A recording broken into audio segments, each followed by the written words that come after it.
Hello, Reality Sandwich community. Welcome back for another Share Your Experience episode. I'm Holly, one of the conscious agents here.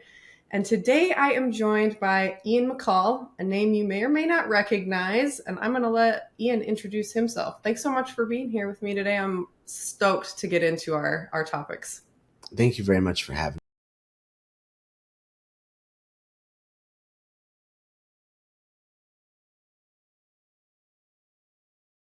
It's nice to just, be chatting on here. I'm Ian McCall, former mixed martial arts world champion,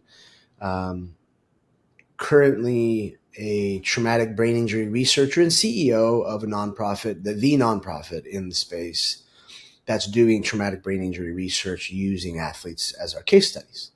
We just accomplished our first study a few weeks ago, almost a month ago now, in Oregon at Daniel Carcillo's place. So we're the ball's rolling. The first domino has fallen, and you saw the content that we're putting out. Yeah, I watched your mini doc. Yeah, I have some great questions about that. Really want to get into that. Thank you. It's we shoot everything Netflix quality. I have an amazing team called Zill Media. Some of my young friends that are all like these kids in their 20s that are just hustling. And, like my little brothers, like from the community, just, and to see how well they're doing and what they can produce for me is mind blowing. Like it's great. My girlfriend is my creative director. She's been in a bunch of movies and her dad has directed movies. So and she comes from like the tech space. So she helps put out all the content and they kind of go over what looks better on camera as these young guys edit it out. I don't know if you've ever seen Plant Medicine Life on social media, but my girlfriend does news, psychedelic and cannabis news. So she's real good, with all the camera stuff and talking in front of it and whatnot. Perfect. That helps. That always helps. Yeah, I have to now, delegate out work because I can't do all this stuff. Yeah. Like I need business plans written or pitch decks or whatever, her and her best friend do it for me, obviously using AI. I've got my team in the UK. I've got like probably 20 plus scientists and PhDs that work for us, with me, for me, whatever. I mean, I've only paid, they're working for free. So they're working for themselves. But they're a part of this cool project. I actually sent out my first couple checks as CEO. Nice. That feels good. It feels incredible. I've always been so irresponsible my whole life, so selfish as a pro athlete, as a world champion, now I'm the politician, like I'm the one that's like, talking to people in the government, whether that's 3-letter agencies or police, or I was talking to a senator, yesterday and the day before about some things, about a pardon for a friend of mine who, Cain Velasquez, it's a former world champion who's into psychedelics and, helping people. It's just like it's wild to be in the seat that I'm in, and I have to, take it with a lot of responsibility. Well, I want to take you back in time a little bit here from when you stopped fighting professionally and what happened after that point that kind of launched you into the psychedelic universe. Was this the first time you were exposed to psychedelics, or like talk to me about how did you say, hey, TBIs are a huge fucking problem. We gotta work on this. So we'll go over my introduction to psychedelics first. I was 12. I started smoking cannabis. Yeah. I started smoking cannabis when I was 8, way too young. And I was stealing it from my dad. He smuggled cannabis around the world in the 70s. And he always talked about psychedelics. My older brother's been extracting DMT for like 15 years. And there was always open conversation about it in my house. Yeah. And I was 12, and, psychedelics have always been for rich white people. I live around a bunch of rich white people. I do. I'm a half-breed. But, everyone in Orange County here is in a mansion or something. So it's like we were naughty kids. I remember Ben Tarter, my friend, the naughtiest of us all, goes, hey, you want to try this? So we did. We went back it took a couple hits too. Went back to this house where my friend's parents were gone, and a big pool and jacuzzi, and like the cousin was upstairs with her boyfriend, like typical babysitting story. And we just ran around this house high on acid. So MDMA was not long after. I always loved psychedelics, loved cannabis. It was just something I grew up in. I grew up selling. And it never did me wrong, if that makes sense. The pills I was addicted to, the heroin, the fentanyl that eventually came, the cocaine, like that stuff was bad for me. I didn't like meth. That was one thing I was never into. It's good. It's a good one to avoid. Yeah. Right. It just wasn't for me. But all the pain I was in from fighting, in the UFC, I had 7 surgeries. So I had I mean, it's all my right arm is just all surgeries and infections. Um, so psychedelics is what spurred me to retire after a 16-year career. It said, hey, I was smoking DMT on my couch with my brother, and we were, always been very ceremonial with it. And I just had the realization it's time to retire. The only way you're going to get off the pills is if you get off the fighting and you give this up. So I did that, and I have even more now, obviously, a very vast understanding of human performance through science. I want to stay the best in the world. In Orange County, there's access to all kinds of recovery equipment. And this was 10 plus years ago. Like I was already doing it. I just knew where to go back then. And I wasn't just doing it. I was researching the science and understanding like why it was helping. Cause I was always constantly tweaking my diet and tweaking my supplements and tweaking my training, using, things to check up on my body and all resting heart rates and all these, hormones and all the things that you need to do. My daughter got sick when she was 2 and I was at the top of my game, and she had juvenile rheumatoid arthritis because of vaccines and stress. And we healed her with diet and exercise first, massage, physical therapy, but high dose cannabis oil. And for a 2-year-old, that seems weird, but they were giving her methotrexate, which is a chemotherapy drug. They were giving her painkillers and anti-inflammatories. And I was like, I'm smarter than this. Like, this is not cool. And I talked to doctors and scientists and like people that were in the health space, and they're like, get her off that right now. Do whatever you can to anti-inflammatory diet and so on, some other supplements.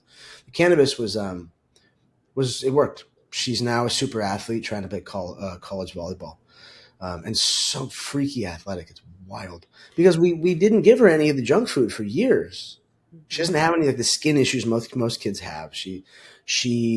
We just ran her body into the ground for years, and it's paid off. She's bigger, faster, stronger, cognitively, being 13, but she's still very, very sharp. And so healed her, as a family, as a unit, we did. It was really cool for us to come together for this. But when I retired, I was like, look, I'm suicidal. I'm addicted. I'm in the worst shape, mentally I could ever be. And physically, always top notch. That was my drug. That was the thing that made me feel better.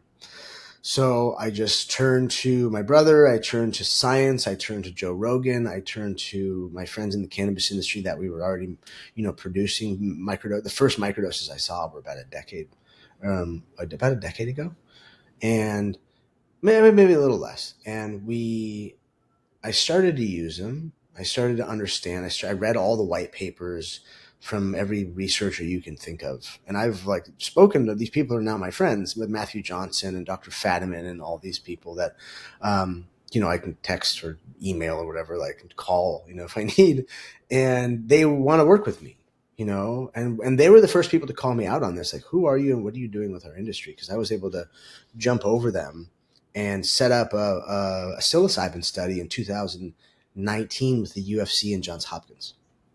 Wow. I had the crazy idea because I was already making them a post-fight concussion serum with cannabis that never came to fruition because cannabis is a mess. And then I brought this to the table, and they were like, you're crazy. This is cool, but no. And I was like, hold on, let me just hear me out. Because I told them, the fact that did you know you don't test for psilocybin in mushrooms? That was my lead-in question. And they were like, well, hold on, should we? And I was like, no. Hear me out. Yeah. The performative benefits, the protective benefits, the healing benefits. And they were like, all right, well, if you can get a major university and the FDA involved, that's what it takes. Let's do it. We'll have a meeting. And I was like, well, good thing I already have both of those in my I'm not that stupid. So I got them hooked up with Unlimited Sciences at Odell Jolly. It's like one of the first guys in psychedelics as a nonprofit. And we went down that path. That shut down because it was too early. And we sat in front of executives, which was great. Then the pandemic happened. I ended up on HBO, Real Sports, my favorite show of all time. Healed a fighter with mushrooms in a mushroom ceremony that was incredibly beautiful. I wish they would give me that content because, man, it was wild. But the producer, Jordan Kronick, I got real butthurt when he didn't use most of it. He's like, dude, it's way too early for this. Like, you're going to scare people off if they see what you guys went through. And I was like, fine. Of like the ceremony itself, like there's like, we can't. Yeah, a bunch of a bunch of white shaman walking around playing music, and like there was, and even besides that part of it, it was just the shit that we went through as a group. Some special forces guys, myself, it was fighters, and it was dark. So yeah, I sent that video to Dana White. Dana said, "Hey, this is amazing. Like, we want back in." Like this. He was one of the first 3 people before my family to text me back about it. So we went back to the table. I was not letting those meetings. That whole thing fell through. And then a year or so passed. University of Miami came to me with a custom tailored TBI study. After they met, Jeff Nowitzki from the UFC called me and he's like, "This is the greatest thing you've ever done." But that fell through because of funding. They were going to study microdoses of psilocybin and CBD. And so I was just like, okay, like I failed again. This is, I'm going to take a break from mushrooms, turn around. And at MAPS 2 years ago, I met Onaya Science, the team from Onaya Science. First PhD of ayahuasca, psychopharmacologist, and Dr. Wei Feng. And I turn around, they're all 3 standing there, these 3 nerds, and they're like, "Hey, nice to meet you." And I was like, I already knew who they were. I just because I look this way, I'm more like a thug than anything. But I was like, "Oh, cool!" Like we knew each other, so I was like, "Great, I get to meet you guys. I want to do this. Like, I would love to study ayahuasca with you." And those are my, Nige is my co-founder, but Wei Feng and Simon we'll be working with more when we get down to Peru for this study. And ayahuasca has been really hard to bridge with the adoring public. I understand. I get it. For me to take you to the jungle to sit with a witch or whatever you want to call it, a shaman, for 2 weeks is a lot. And most people don't want to do it. I love going to Peru and sitting in front of them and going through this. Well, it's not fun, but it's really good for you. Really good for me as a person. But not broadly accessible. It's just no. And it's really expensive. It like over doubles my price probably for to study people. And I've been chugging along, trying to do ayahuasca, getting it out there. And all of a sudden I start talking to Daniel Garcia again about his legal place in Oregon called Experience Onward, which, potentially becoming a partner in. It's a legal mushroom place that's focused on TBI. And I was like, cool. Well, I have their specific focus. It's the only one of its kind. Okay. There's some other ones, and they all seem to be floundering financially because they charge too much money for someone to give you mushrooms. So you can go take mushrooms, and they grow out of cow shit in every field in America. You're going to charge someone $5,000. That's a lot. With Experience Onward, this is focused. There's a lot of things that are happening outside of just mushrooms and therapy. All the testing that we provide. And we're shooting beautiful, amazing Netflix quality content behind it all, so we can put it out on social media within the next couple of days. And we bring in the athletes because the athletes are the most damaged with TBI. And this science goes to everybody. This science will end up for all the different neurological disorders or diseases. It's going to help all these things because depending on your different biology, each of us are different in small certain ways. The TBI will exacerbate which basically lane your body will fall into, whether it's Alzheimer's or Parkinson's or ALS or Huntington's disease, like, because we all have, like, again, these little small biomarkers that will change kind of that's the path, and the TBI exacerbates it. So you've got, I mean, I think a couple hundred former UK rugby players all throughout the UK that are diagnosed with early onset dementia. Oh my God. There's fighters that are already doing it. I mean, Daniel Garcia got diagnosed like 10 years ago. Like, there's way more people than we think that are being diagnosed with this. Brett Favre from the NFL. I did not know that was like a correlation. Is like early onset dementia in relation to traumatic brain injuries. That's Oh, yeah, that's what happens. okay. I mean, I told my girlfriend, who I've been dating on and off for 20 years now, I'm like, one day I'm going to die of a neurological disorder. Like, that's what's going to happen. Just so you know, I love you, but if you want to stay here, this is what Lay this out. you have to deal with. Okay, well, and on that note, then give me a little more insight. Like, I'm curious. I mean, I heard in your documentary, and as you mentioned before, you were suicidal. You had these drug addictions that were not going to last. They would kill you. But tell me a little bit more about, like, what happens to someone that's been punched in the head as many times as you have. How, and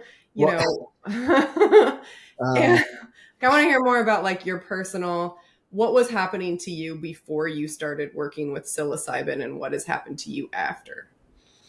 So as I've kind of unpacked it, I realized I wasn't a really terrible person outwardly, but when you're so focused on how terrible you are inwardly, it makes you feel like that. Sure, I wasn't being the best human. I was a mess. I wasn't, being a good human, I guess. I mean, to the full extent that I am now. But you just feel so negative inside. You hate yourself. You're confused. I mean, I squandered a superstar career where I could have, like, they wanted me to be like the first Conor McGregor. Conor's worth like $1 billion now. I was weirdly famous for like 5 years and squandered it all. So I was very negative about my life, about my career. I hated the sport. I hated myself. I hated, my girlfriend. Like, I hated whoever I was dating. I would just love them and then hate them and then hate myself because of it. And, a lot of, like, cheating and all these sort of compulsory things that I couldn't control, like, my body still works. I'm still super fit. I got abs, I'm still coming up, reading off the fact I was famous. So I still have access to fun and parties, and, like, people think I'm cool or whatever. So I was not being a good human. I was taking advantage of these sort of negative sides of the things. I was swimming upstream on everything. I was fighting back against everything that was good in my life. Energetically, I was completely the wrong way. I was totally against source or God. I'm back in Catholicism again. And, hated God. I hated everything. And when you have the confusion of life, where you can't remember anything, or have my stutter was much worse, my slurring my words, I'm, always high to feel better. Like, there's, like, all these different things that were happening. They just don't make you feel good. And you have this, like, anger towards yourself, because of everything. Like, because of the past, you can't not be in the loop of the past constantly, if that makes sense. You're constantly in this negative loop. And you're just treating everyone like shit. Like, you're just, like, not the super chipper person. You're just negative. And when you go, like, the UFC, for instance, try to get me to do therapies to fix my brain. Transcranial magnetic stimulation made me almost kill myself. I would end up for hours a day. I'd be in fetal position on the ground, bawling my eyes out for no reason. All the doors and cabinets would be open in my kitchen, and I would just, like, I was so disoriented with everything. And of course, I go and I work out, and I can still fight, so I feel good there, and it feels good for a bit. but then I just took more punches. So it's just this like crazy cycle of huge, releases of chemicals that are positive and then back down because the inflammation is so bad in my brain. There's no processing. My gut biome is shot for the most part because of all the drugs, and it's just not, I'm just very chemically dependent on something like fentanyl. Coming off of fentanyl, using heroin and Oxycontin was like coming off of heroin and Oxycontin, maybe worse. Like I blacked out for a few days. It was that bad. Okay. And I mean, it was really bad. So, that's what I see with all my clients. They're confused and they're using substances a lot. Most of them, it's alcohol, but there are, people on drugs or a lot of it's medication they get from their doctors because their bodies are so torched. And we found that, or they're on SSRIs and they're just numb to life. We found that these medicines, and that's not just the psychedelics, there's a whole human overhaul of what we're doing. Because like with me, for instance, DMT gave me the idea, hey, it's time to retire. But I physically had to use peptides to get off of all these opiates. Psychedelics just gave me a good idea. They helped heal my brain over a long period of time. But the peptides like BDNF and NAD, BPC, TB500, modulating my testosterone and growth hormone and all these things, I had to get my system back running again so my body would just be in flow and I would be producing everything properly. So, that's the long and the short of it. I'll get phone calls from people's wives, themselves, their kids, whatever it is, and like this person is acting out in X, Y, and Z. And it's always the same thing. Slightly abusive to everybody around them in certain weird ways. Maybe not physically, because a lot of martial artists don't want to hit anybody else. Right. It's like not what we do. But, abusive in emotional ways and the fact that they're getting, high all the time or what have you. It's compounding. Yeah, compound of effects, it seems like, really. Yeah. Okay. And so when you are working with these athletes, how like, especially for the documentary that I was seeing, how are you connecting with these people? Are they reaching out to you? Are you reaching out to them? And like, how is this all coming together, like to get to this Portland study that you just did? Well, now I have too many people asking me about it. I bet that's what I was kind of wondering. Like, how is this, now that you've been doing this for a minute? It's been 6 years since I've been trying to pull this off or had a dream to do it. And now it's finally come. So now we need money. But I have found my way into a WhatsApp thread with almost 600 different UFC fighters because there's a class action lawsuit. And they're paying us out like $375 million. And it comes in July, which is great. We're all getting some cash to help us through life. And I started posting the videos of us making it on Fox News, the PDFs we have, the pitch decks, and people are tripping out. They're like, "Whoa! Like what the fuck are you talking about? You're a TBI researcher, like a scientist?" I'm like, not that far, kind of a citizen scientist, and.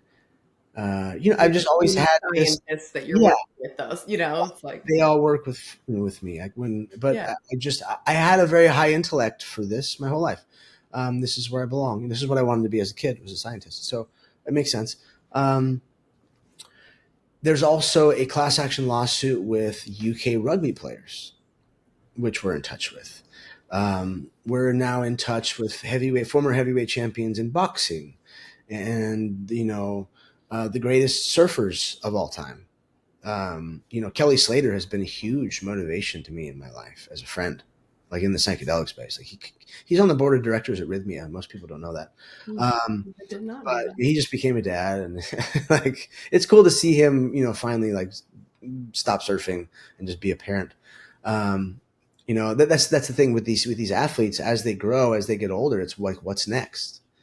And to have all these different athletes. It's not just fighters. There's fighters of all types, but you have the race cars and the horseback people, and you have the, what it just goes on and on. Olympic bobsledding, we have Right. Alex Kopak. He won a gold medal in 2016, I think it was. 2018? Okay, yeah, 2018. Mark the Sharks here, my bare knuckle boxing world champion. Nice. Yeah, we won a world title, a year or two ago. 2 years and 3 days ago. 2 years and 3 days ago. Nice. We're And tracking. he was on 7.5 grams of mushrooms when he fought. I was on 5 in his corner, and I'll let you talk to him about that. It was a wild time, but that's a lot. yeah, That's crazy. He's my walking, talking traumatic brain injury study. So it's like cool because I get to make sure that his brain is better through psychedelics and HBOT. We actually just got our first HBOT as a nonprofit, as a donation from Nootropics. Nootropics gave it to us. So now we're going to start implementing that for free on athletes that need it. I'm getting in front of all these people because these are my friends. Mm-hmm. I go to my buddy's coffee shop, Sir Coffee in San Clemente, and all the best young surfers are there. You walk around town. I know the people that own most of the companies or started most of them or helped build them. It's just the people and places that I go hang out with. I was just in Texas with Bert Kreischer, and he's a former athlete who's had TBIs. He's one of the biggest comedians in the world. And he's like, "You're doing what?" I was like, yeah, I was giving him nootropics. And we had a little installation at his installation for his big vodka company. They asked us to have a nootropics installation at the gifting suite. So I'm around 500 different celebrities at that point. And Bert's like, "Hey, bro, you got to be on the show. We got to talk about this." So it's the fact that I'm in a lot of interesting crowds. Now it's starting to lean into people of power within the government, which is weird. But cool. Yeah. Change of pace. Yeah, I'm cool with it. I'm not against it. I'm trying to be an adult here and a professional. So whoever I have to talk to, it doesn't matter. Okay. So the Portland study, I love the mini documentary you shared. I'm stoked to see that out in the world so we can start circulating that as well. That facility is so cool. Everything looked just like top of the line, what a great place to have this type of experience. Tell me about the process here. What dosage was everybody taking? Was it different? Was it the same? And what are you learning when you're monitoring brain health in an environment like this? So that facility is amazing. There's Tempur-Pedic beds, and everything is just the coaches there are great. Daniel's awesome. Everyone there is the highest quality of caretakers within this space. There's separate rooms that people need to be taken away because they're crying too much or they want to be alone or whatever it is. Mm-hmm. So, bringing these people there, renting out a beautiful Airbnb. We started with, I mean the scientific team, testing over 1 million markers in the human genome, doing Finkel testing, blood, brain, saliva, and the neuroimaging. And then there's a couple hours of questionnaires, an hour before and an hour after, I think, of questionnaires and little video games that you play. We are looking for as many biomarkers as we can. And this has been told to me by some David Barron from Stanford, one of the greatest TBI researchers of all time. He's like, this is way too much. But you guys are looking at way too much data. Science is here, and you have to stay in a box if you want IP on something. And I'm like, no, we're still going to do it. It's expensive. I want to know all of it because this is why you guys are lacking on something. Right. I'm going to take the chance, and we're going to run it. We're going to get all this data, and we can tailor it. We can just take this parts of the data. That's why I don't like sciences, because they're so pigeonholed into one thing. And the biometrics or the brain waves, all the things they're looking for within wearing the neuroimaging cap. Mark was the one that wore the cap through the almost the entire ceremony. So we just see brain functioning, areas that are communicating the way they're communicating. There's timing. There's like these kind of, the ebb and flow of the brain is very, very interesting. I'm learning more and more about it. I need to learn more. I actually just saw a guy smoke DMT on stage with a cap on. I was at Dr. Fadiman's first study himself in Santa Cruz, and the guy did it live in front of everybody. Holy shit. He got... This guy Alec from SC Labs, who's like a legend within the psychedelic and cannabis space. He went up there and he puffed on that thing like more than anyone I think I've ever seen hit a DMT pen. And finally, the doctor had to take it away because you saw him go into space and he just sat there and kept hitting it. And finally, the doctor was like, "Okay, that's enough. You're fine. Well, you're not fine, but you're doing you. You're doing you right now." So good science is irresponsible science. And we are pushing the boundaries, granted within the legitimate, legal, nonprofit space. Everything has to be done above board. How many offers I have for free retreats in this country or wherever for people is great. Thank you for those. I can't do them right now. Right now, until I have a huge pipeline of people, right now I'm focused on science. I have to be focused very science forward. And then we'll get there later, I'll be able to send groups of people all over, just like the veteran nonprofits do. They like everyone still has to work in this weird gray area, so it's obviously, I'm sure there's some things, guidelines we'll have to follow. Like it has to be a certified church or whatever. But again, I'm not there. I'm not at that point yet. So once I get there, we'll kind of cross that bridge. So, okay, back to the dosage. Oh yeah, dosing. So dosing is starts at 3.5, goes to 5. Okay. So these started at 1 was technically what we opted into. Which one? Everybody did like at least 3.5. Yeah, everyone did at least 3.5. Okay. Because everybody like choose their own dose of like, hey, what's your risk tolerance today? Yeah. Okay. And exactly. You can start at 1 gram. You could start at 3.5 grams. You can go to 5. It just gets expensive, like the higher the dose goes, the price goes up a ton. And that's just the standard of what it costs. Well, you're just adding time onto the experience as well. And so, all the things. So I think most people in our group did 5 grams in the end. Okay. Which is great because Terrence McKenna did us a disservice by saying that 5 grams is a hero dose. 5 grams is a great dose. Don't get me wrong. It's a lot. But I've done 20. Oh I was in the Mayan jungle. I was in the Yucatan with Maria Sabina's niece. Okay. And I was like, I just went through some crazy traumatic things.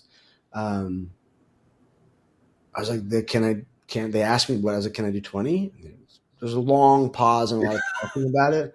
Why? And I told them, and they're like, oh yeah, cool. You're good. Like I've already done 15 multiple times.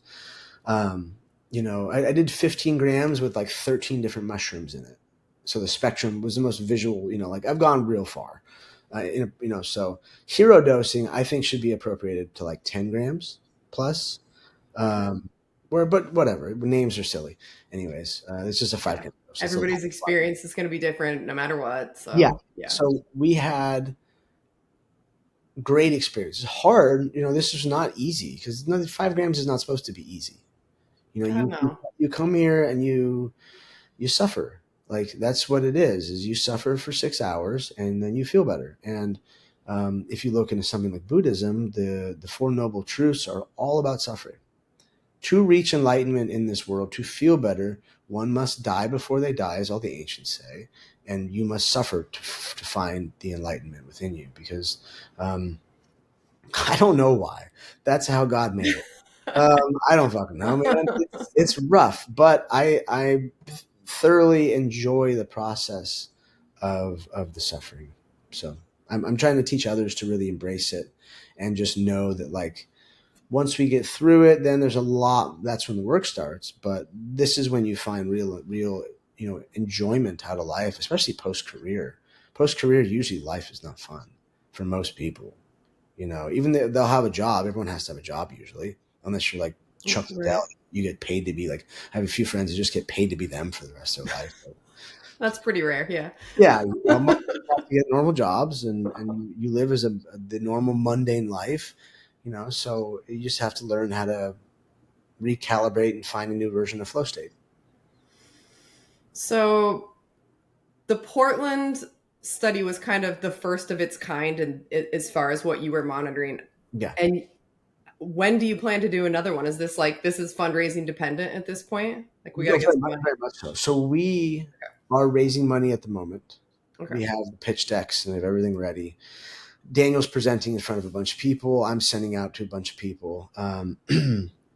And yeah, once apparently we will have funding by the end of the month for another couple studies. Awesome. So that's what I've been told. I'm not going to hold my breath because I've been lied to a lot. Not lied to, but you get what I'm saying. People just don't come. Gotta wait for the checks to clear. And each study is about 40 to 50 grand. Whew, okay. Yeah. So it's not cheap. This, and I have to make sure that this goes through, but we just got to wait. Once we have the money for, let's say we get 2 to 5 studies, that would be great. I can line up people within a week. I can have all of them booked. I'll have the rugby guys come over. I'll have a UFC specific one or MMA specific one. We could do a boxing cohort. We could do the surfing cohort. We can do extreme sports like winter sports, summer sports, get in touch with people like Red Bull, or Monster, these companies that profitize, TBI. they make a lot of money. They make billions of dollars off of, my friends hurting themselves or potentially hurting themselves. So it's like, and I'm not trying to say we can't do these sports or people got to stop fighting everybody. No, it's not realistic. We're also going to be better. We're going to be better athletes. We're going to perform better, have better performative creativity. We're going to protect the brains, and these athletes, end of the day, are going to be better people. You want your athletes to be the best humans you can, So, it's just about reaching those sort of groups and making sure that they understand what we're doing before we do it, because education is key. What do you think about, you're obviously working with athletes that some are retired, many are retired at this point, but what's your thought process about approaching, younger, newer athletes that are just on the come up or maybe starting to peak in their career? Do you think that working with psilocybin, whether it's in large dose or micro dose ongoing, is a good preventative measure for them to have, healthier brains throughout their career? Is that kind of where you want to go with this? Yes, to protect their brain and to heal it always. Brain health is a huge thing that I talk to people that are even just training kickboxing. You need to protect. You get cracked in class, you got to take a few days off at least and take a bunch of different products that cover 3 or CBG, CBD sort of stuff. You should be taking a lot of that anyways throughout your career. We'll see. We'll talk about Giorgio Gomez, my surfer. Him and Mark are like my little brothers, and seeing Giorgio is also autistic, and to see the changes in him performatively, because people have always said that he's the greatest surfer I've ever that the world, the best surfer in the world, but he's not even on tour because he can't get his shit together as far as performing. So this is something we've been working on for 5 years or so, getting him feeling better. And that a big part of it is, the being on the spectrum. I resonate with that because I'm there a little bit. And I understand the fight through life, having these being this way. So he ended up doing 5 grams, came back, competed pretty well. He did 10 grams on the reservation out here, and then went to El Salvador and took 4th in the world. Wow. Yeah. So the performative benefits are huge. I have people that are performing on medicine and, in the UFC. Yeah, how's that happening? Racing cars. The UFC, they all take it. I send tons of products to everybody in the UFC. And except for Dana White. He doesn't take anything, but I've tried. Dana's just set in his ways, and that's fine. This isn't for everybody, but that a lot of sport. Apparently, it's huge in golfing, which makes sense. If I go golf, I'm going to take mushrooms for sure. If I'm gonna go do anything hard, I'm probably going to take mushrooms or LSD, just because it makes me like just so in flow state. There's a few other young athletes, young fighters that are already in the medicine space with us. I'll be studying their brains because then I can have data throughout their career. That's the thing is like you're going to get your brain scanned multiple times over your career because you have to get tested every year. You have to run through a whole bunch of tests just to get sanctioned to fight. So if I never thought of this, but if I could be a bank of information for them, for the state of California, or for mixed martial arts nationally, that would be amazing. That's a huge, that would be a big business win too. That's something I'll make. You heard it here, folks. Yeah. I wonder who I can talk to about that. But yeah, these are the sort of potentials that we have, is to make sure that like, look, I have documented information and data from you when we first started when you first went pro or amateur, from here to now.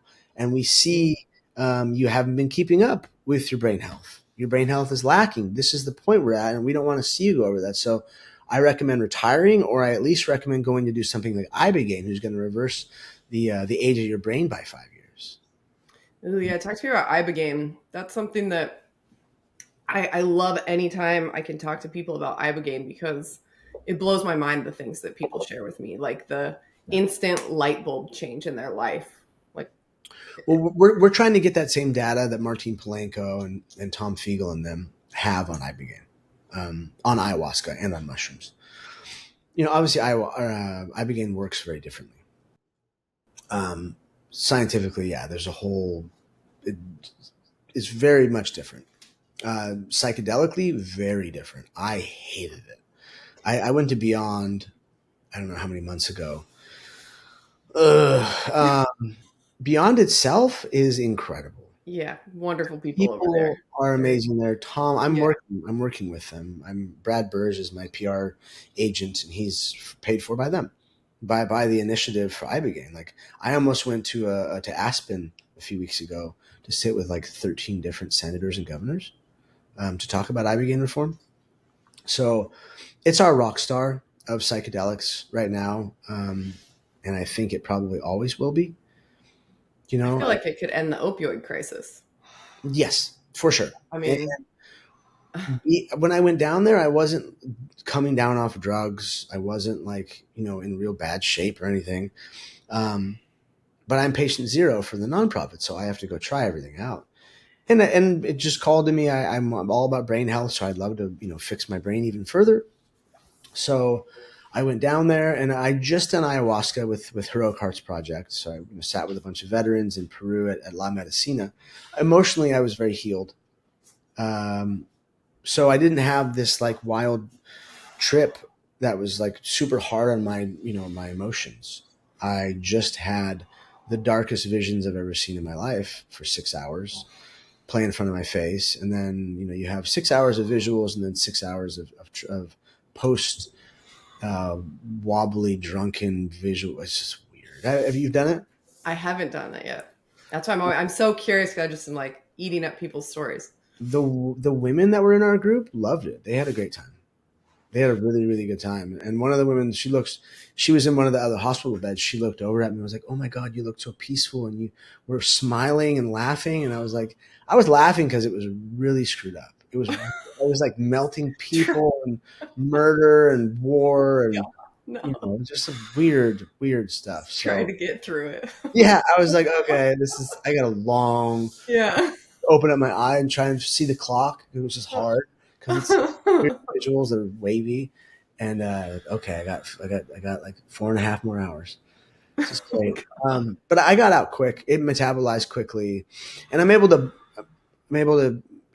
mess with the machines through my breath. I've been in breath work forever, and get my breath, my my QT level real low. So they let me out and I went by the pool. And I also ate a bunch of food. I had a smoothie and a meal. And everyone was like, dude, no one eats during Yeah, the what? here. And I rushed outside because I was like, get me the fuck out of here. I got to go lay in the sun. And then I started to read my book from Dr. Joseph Tarfer, who the Fellowship of the River, who has the first ayahuasca church in the U.S. And he's a friend of mine. The guy's amazing. And to automatically turn to a page or of a chapter that I had never finished, that was all about a guy with the addictions I've had and the same sort of childhood issues I had. And I was like, these things started to come into alignment and into understanding at a level I've never felt before. The visceral pull to anything negative in my life was gone.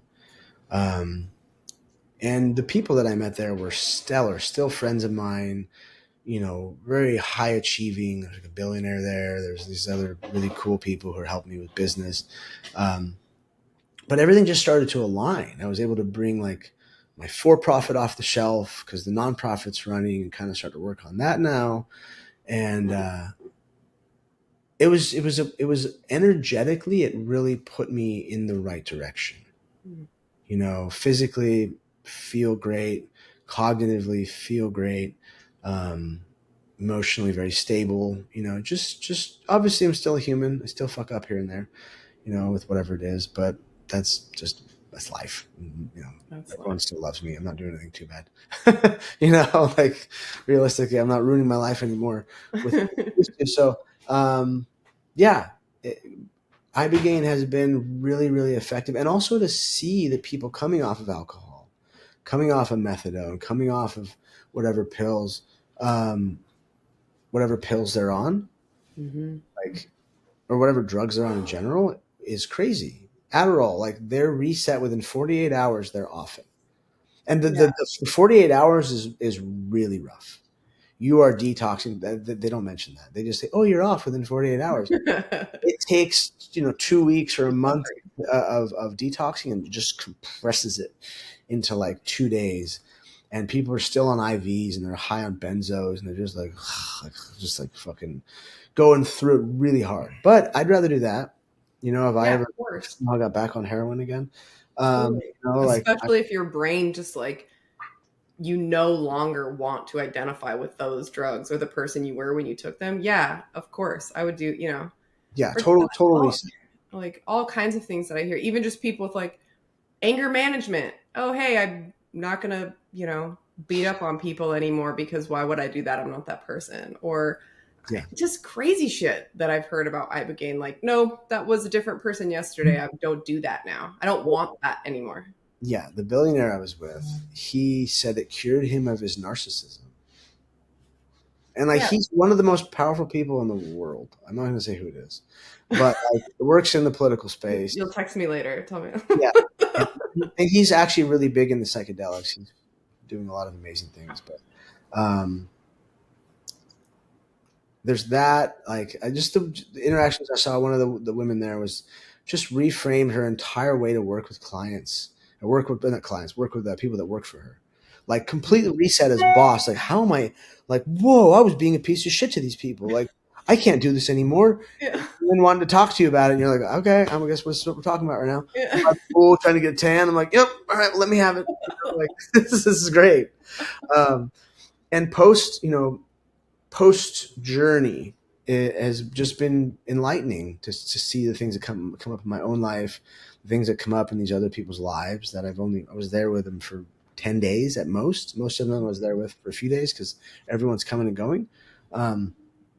Lifelong friendships. It's just like your typical journey space where everyone's just now very interconnected.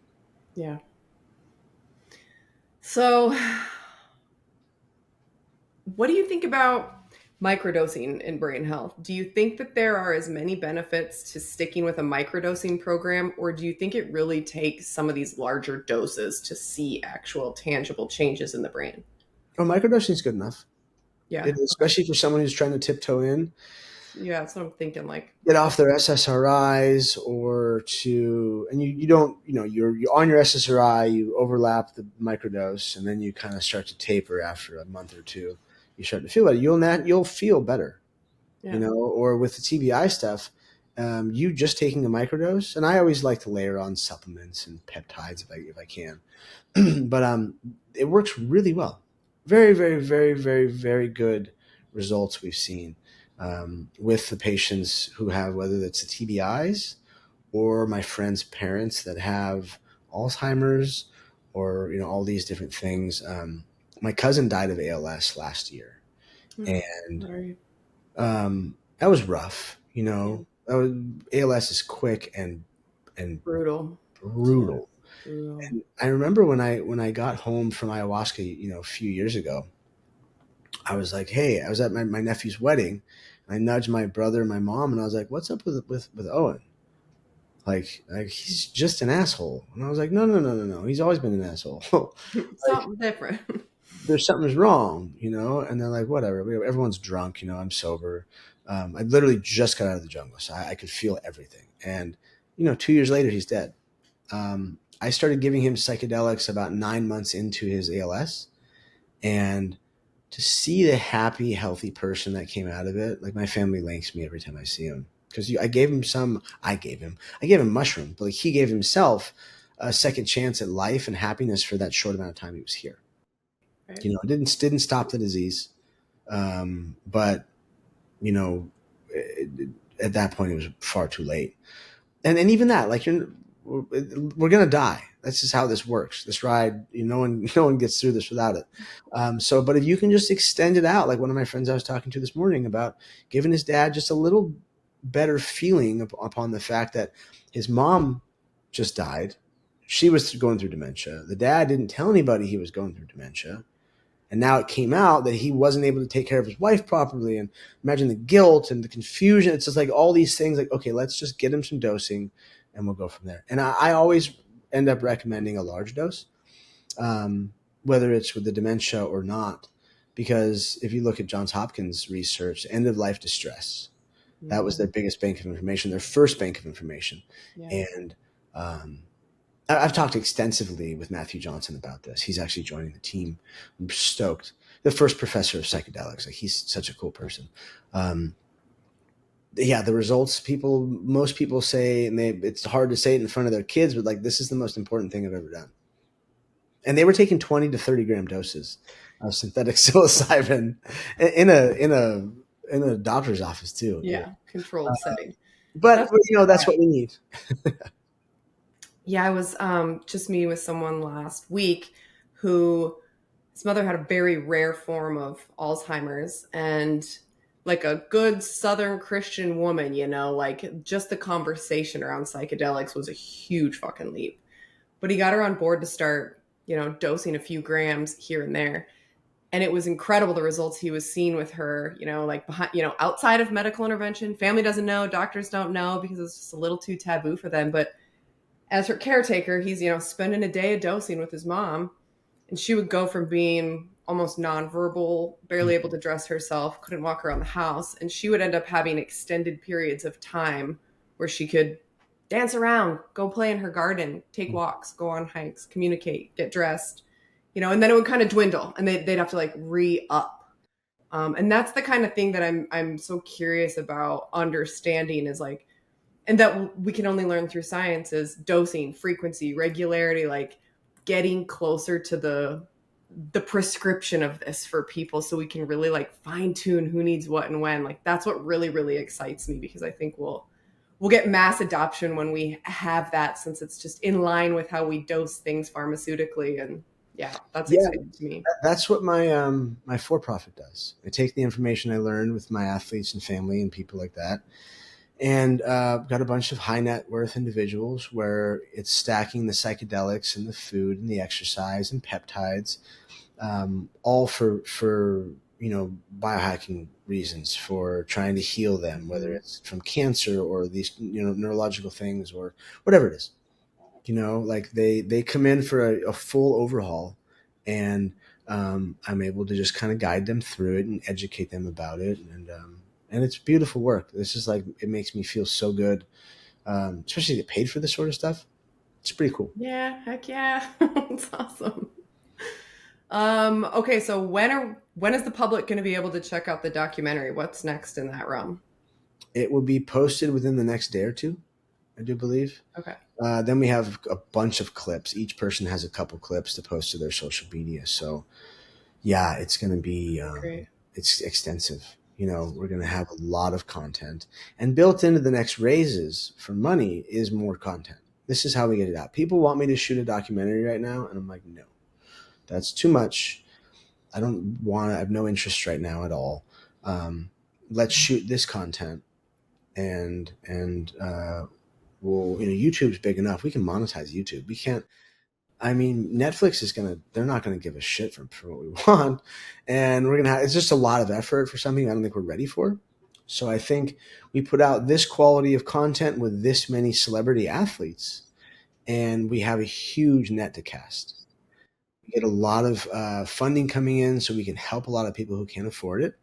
And somewhere along the way, one of the 3 different documentary teams that we're in talks with, that we're all kind of working in unison together with, will actually be able to pull the trigger on something. Because I'm not really interested in being in front of the camera more. I'm going to have to be, but I'd like to make it more about what we're doing than about me. That's just, I don't know. That makes me happier because everyone else needs some shine, and we have more context. We have more, just not just me talking about it. Like I've already done that too, a lot of times. So, yeah, that's the content portion. I told you my girlfriend's the creative director. She'll be pushing that, and some new branding ideas for logos and color palettes and all these things that like I have Yeah. no idea about. I just say, I just go, okay, it works. Yeah, looks good. Because now, like Mark, for instance, is doing his first travel gig to speak on behalf of himself, but also the nonprofit. Nice. To tell the story of taking 7 grams of mushrooms and winning a world title and one of the most dangerous sports in the world. So like, if I can have him go out there and speak on stage, I spoke at the first Wonderland in Miami, and I mean, we didn't have a booth back then, but Mark could sit there and work a booth, meet some people, make some connections, or, raise us some money. He raised the entire $50,000 for our first study. So Hell like, yeah, Mark. not only my best friend, but like he's a huge part of this.